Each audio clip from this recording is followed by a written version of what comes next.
Ya, kita jumpa lagi, sahabat. Kali ini kita mau bicara soal industri migas ya, yang katanya sedang ramai dan menjadi andalan untuk menyelamatkan salah satu faktor penyelamat ekonomi Indonesia saat ini yang sedang mengalami krisis. Saya menulis artikel waktu itu judulnya begini, bereskan hulu industri migas untuk menutup arena main gila para mafia impor. Jadi, arena bermain konspirasi mafia migas dengan kepentingan politik sempit adalah di area gelap importasi minyak. Kita sudah tahu soal itu. Lantaran kekurangan pasokan minyak, Indonesia terpaksa atau dipaksa untuk mengimpor.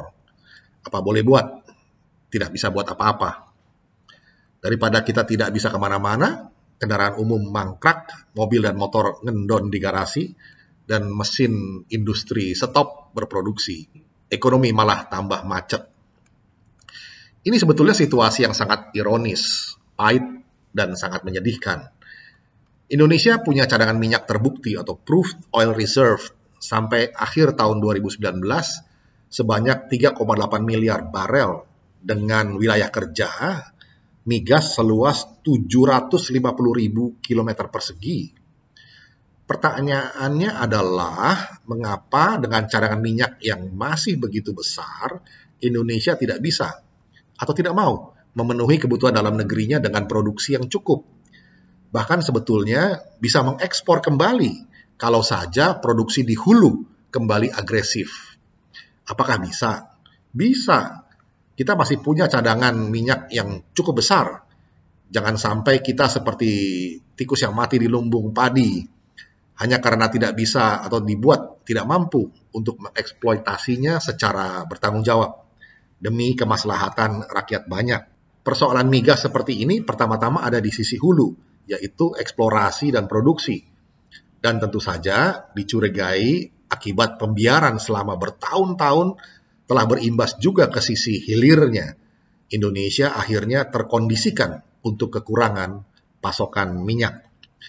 Gambaran besar permasalahan industri migas, khususnya minyak, adalah produksi nasional atau supply tidak mencukupi kebutuhan atau permintaan domestik atau demand.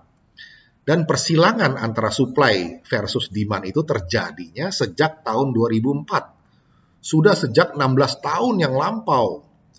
Tahun 2020 ini kebutuhan minyak kita adalah sekitar 1,4 juta barel per hari. Sedangkan kemampuan lifting minyak kita cuma 50%-nya, atau sekitar 700.000 barel per hari. Pemicu persoalannya atau akar masalahnya ada di sektor hulu. Maka dampaknya pun sampai ke hilir, sehingga konsekuensinya kita mesti impor minyak. Sekali lagi, apa boleh buat? Kita tidak bisa berbuat apa-apa.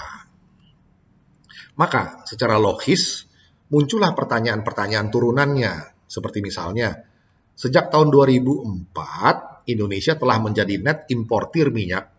Mengapa sejauh hari sebelumnya tidak dilakukan eksplorasi terhadap potensi minyak yang melimpah itu, sehingga kita tidak perlu jadi net importir? Kenapa ada semacam pembiaran dalam perencanaan strategis dan pelaksanaannya? Ada apa gerangan? Apakah jauh hari sebelum tahun 2004 ada pihak-pihak tertentu atau suatu konspirasi, katakan begitu, yang sengaja menghalangi kegiatan eksplorasi itu? Lalu kenapa sampai sekarang di tahun 2020 ini kegiatan eksplorasi itu masih terasa mandek atau sekurangnya tidak signifikan percepatannya? Ada apa atau ada siapa di belakang ini semua? Kita pun bertanya, faktor-faktor apa saja yang menghambat supply dari hulu? Apakah Pertamina tidak atau belum mampu untuk melakukan besaran eksplorasi yang cukup signifikan untuk memenuhi kebutuhan nasional? Ataukah mitra lainnya, investor luar negeri, tidak ada yang berminat untuk melakukan PSC, yaitu Production Sharing Contract lagi? Kenapa? Apa sih persisnya yang jadi persoalan atau hambatannya?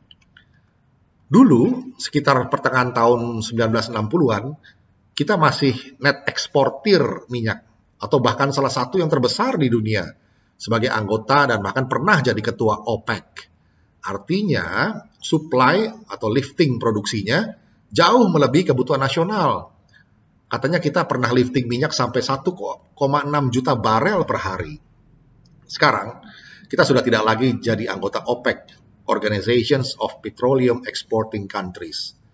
Kalau saja ada organisasi OPEC, yaitu Organization of Petroleum Importing Countries, mungkinkah Indonesia jadi ketuanya?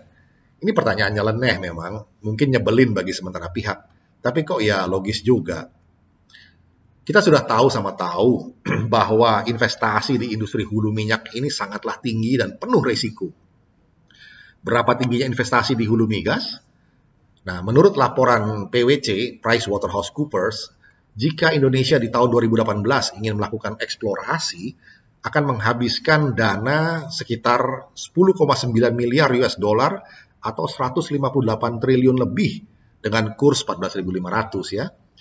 Itu pun dengan risiko, belum tentu dapat sumurnya. Dan kalaupun dapat, perlu beberapa tahun kemudian untuk sampai pada fase produksi ekonomisnya. Itu secara makro. Kalau perhitungan mikro, dalam suatu diskusi terbatas, kita memperoleh informasi. Jika suatu perusahaan ingin melakukan eksplorasi, kabarnya mesti menyiapkan dana minimal 300 miliar sampai 1 triliun, tergantung lokasi eksplorasinya. Untuk satu lokasi dengan risiko tadi, belum tentu dapat sumurnya. Sehingga mungkin saja uang 300 miliar sampai 1 triliun itu tenggelam habis dalam satu kali upaya eksplorasi yang gagal. Pertanyaannya, apakah investor lokal atau bahkan Pertamina Hulu mau atau mampu melakukan investasi besar dengan risiko tinggi seperti itu? Apalagi dalam kondisi stagnasi ekonomi semasa pandemi ini. Atau ada pilihan kedua, demi mengamankan sektor hulu, undang saja investor luar negeri yang mau melakukan investasi besar dan berisiko tinggi seperti itu. Tentu mesti dengan paket penawaran yang bersaing dengan negara-negara lainnya. Lalu, kalau dapat sumurnya, kita bayar balik investasinya dengan pola bagi hasil. Skema standarnya pun sudah ada. 85% buat Indonesia dan 15% buat investor. Toh kalau tidak dapat sumurnya, itu jadi risiko buat sang investor. Kita tidak rugi apa-apa. We have nothing to lose. Malah Indonesia sudah dapat investasi dari sisi eksplorasinya. Skema kontrak karya 30 tahunan juga sudah ada. 10 tahun pertama untuk eksplorasi dan 20 tahun berikutnya untuk produksi atau eksploitasi. Setelah itu sumur dikembalikan atau diperpanjang, tergantung kebijakan pemerintah. Ini jelas investasi jangka panjang dan sangat menguntungkan, menimbang resikonya pun ditanggung oleh investor. Sampai tahun 2015 lalu, WK atau wilayah kerja migas masih ada 312. Di tahun 2018, tinggal 216 WK. Titik terendah selama dekade ini. Kondisi ini jelas menggambarkan semakin buruknya kinerja pasokan suplai minyak dari hulu. Sebagai informasi, untuk sementara ini kinerja dari 5 KKKS atau kontraktor kontrak kerjasama penyumbang lifting minyak terbesar di kuartal pertama tahun 2020 tercatat. 1. Mobil Cepu Ltd sebesar 220.000 BOPD atau barrel oil per day. Yang kedua, PT Chevron 182.000 BOPD, Pertamina EP 81.000 BOPD, dan Pertamina Hulu Mahakam 31.000 BOPD. Pertamina Hulu Energi OSES 29.000 BOPD atau barrel oil per day. Untuk perkembangan investasi dalam laporan tahunan 2018, Dirjen Migas tercatat ada hanya 13 kontrak baru yang ditandatangani dalam 3 tahun terakhir. Sampai awal 2019, tender migas yang berhasil terjual hanya di 2 WK atau wilayah kerja. Yang semester kedua tahun 2019 ada 4 WK yang ditawarkan lagi. Berbagai upaya masih terus dilakukan oleh pemerintah, yaitu Kementerian ESDM dan SKK Migas. Ada pula yang menyinggung bahwa pelambatan atau penurunan itu mungkin lantaran perubahan sistem kontrak dari model tradisional, yaitu cost recovery, menuju sistem baru yang disebut dengan metode gross split. Tapi ini soal yang lain lagi. Malahan menurut beberapa pengamat, tidak terlalu jadi persoalan apakah mau model cost recovery atau metode gross split. Jadi, apa dong persoalannya? Sementara itu, dalam postur anggaran negara atau APBN, kontribusi migas terhadap pemasukan negara tergambar fluktuasi penurunannya sebagai berikut.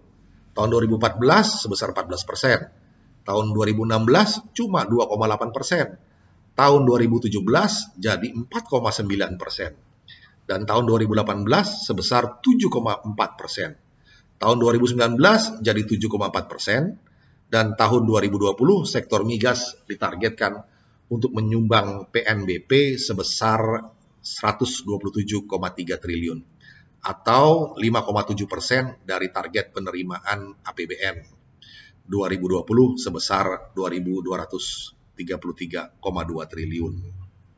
PNBP itu pendapatan negara, bukan pajak.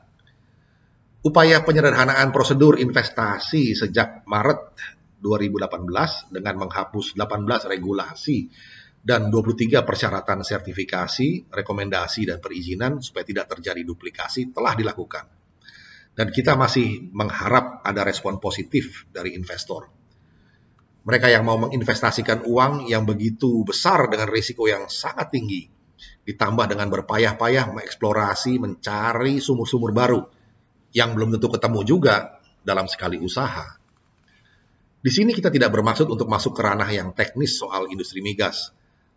Hanya dengan melihat big picture atau gambaran besar dari sisi supply demand dan kenyataan cadangan minyak yang masih besar, rasanya logis saja jika FDI atau Foreign Direct Investment eksplorasi migas di hulu bisa segera digenjot realisasinya secepat mungkin demi menyelamatkan perekonomian Indonesia semasa dan pasca pandemi COVID-19 ini. Babak belurnya APBN 2020 yang akhirnya mesti direvisi setelah dilakukan realokasi dengan perkiraan belanja meningkat dari waktu itu 2.540,4 triliun jadi 2.700 triliun, ya sekitar itu. Sedangkan pendapatan negara menurun dari 2.233 triliun jadi sekitar 1.699,1 triliun. Ini mesti segera dicarikan alternatif pemasukannya agar jurang defisit tidak semakin besar, melebar. Dengan mengundang FDI, Foreign Direct Investment, di bidang eksplorasi di hulu migas, kiranya dapat membantu penyelamatan perekonomian nasional secara relatif cepat, dan dampak multiplikasinya pun bisa diharapkan bakal sangat signifikan. Kalau mendengar keluhan dari beberapa pemain hulu migas, nampaknya patut diduga masih adanya praktek birokrasi yang berbelit-belit. Belum lagi beberapa faktor yang mengakibatkan ekonomi biaya tinggi. Ini yang mengakibatkan FDI sektor hulu migas masih pikir-pikir. Ini rupanya jadi pekerjaan rumah yang belum diselesaikan tuntas oleh Inspektorat Internal maupun oleh KPK atau Kejaksaan.